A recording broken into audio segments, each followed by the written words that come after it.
আপনি কি জানেন বাংলাদেশেও আছে এক রহস্যময় জায়গা, যেটাকে অনেকে বলে বাংলাদেশের বারমুডা ট্রায়াঙ্গেল, যেখানে হঠাৎ জাহাজ, নৌকা আর মানুষ পর্যন্ত অদৃশ্য হয়ে গেছে, এরকমটাই বলে দাবি করা হয়।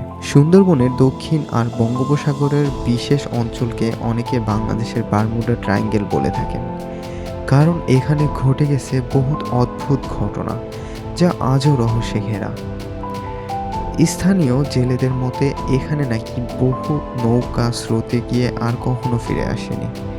কেউ কেউ দাবি করেন রাতের অন্ধকারে তারা অদ্ভুত আওয়াজ শুনেছেন, আবার কেউ বলেন এখানে অদৃশ্য কোনো শক্তি কাজ করে যা মানুষকে গ্রাস করে। 1970 সালের ঘূর্ণিঝড়ে এই অঞ্চলে শত শত নৌযান ডুবে যায়।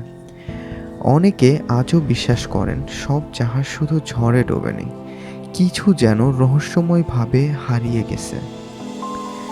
জেলেরা আজও কিছু জায়গা এড়িয়ে চলেন।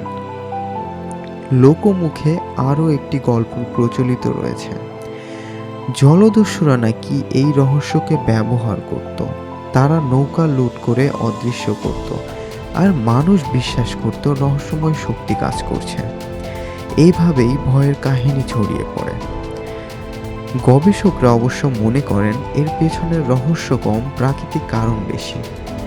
প্রচণ্ড স্রোত, হঠাৎ ঘূর্ণি এবং জলোচ্ছ্বাস আর মানচিত্রের সমস্যায় নৌকা ডোবায়। তবে রহস্যময় নামকরণই মানুষের কৌতূহল আরও বাড়িয়ে দেয়।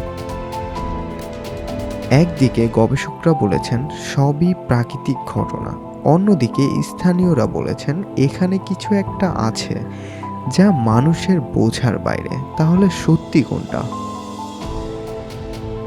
বাংলাদেশের এই বারমুডা ট্রায়াঙ্গেল, এটা কি শুধু প্রাকৃতিক খেলা, নাকি সত্যি কোনো অদৃশ্য শক্তির আধিপত্য? আপনার কি মনে হয় কমেন্টে জানাতে কিন্তু একদম ভুলবেন না। আজকের ভিডিওটা এই পর্যন্তই। আর যদি আমার ভিডিওটা ভালো লেগে থাকে তাহলে অবশ্যই আমার ভিডিওটাতে লাইক দিয়ে এবং কমেন্ট করে আমাকে সেটা বুঝিয়ে দিবেন। আর দেখা হবে নতুন কোনো ভিডিওতে। ততক্ষণ পর্যন্ত ভালো থাকবেন, সুস্থ থাকবেন। আল্লাহ হাফেজ।